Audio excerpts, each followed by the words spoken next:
சரி, அரசியல்னாலும் சரி, நமக்கு ரொம்ப ரொம்ப பிடிச்சது புரட்சி தலைவர் எம்ஜிஆர் அவர்கள் தான். அவரோட பழகிறதுக்கு எனக்கு வாய்ப்பு கிடைக்கல. ஆனா அவரை மாதிரியே குணம் கொண்ட என்னுடைய அண்ணன் புரட்சி கலைஞர் கேப்டன் விஜயகாந்த் அவர்களோட பழகிறதுக்கு எனக்கு நிறையவே வாய்ப்பு கிடைச்சது.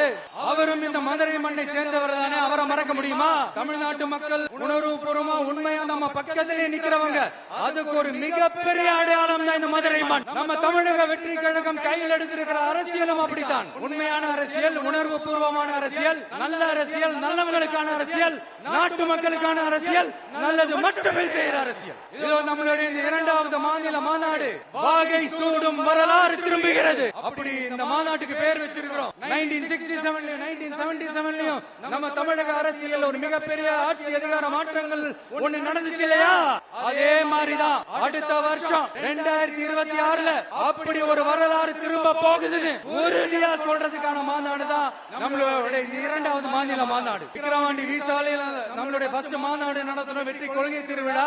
அதுக்கப்புறமே நீங்க பார்த்திருப்பீங்க தமிழக அரசியல் அந்த தட்ப வெப்பத்தையே மாத்திடுச்சு. நமக்கு எதிராக எத்தனை குரல்கள், ஆனா உங்களுக்கு தான் நம்மளை பத்தி நல்லா தெரியுமே.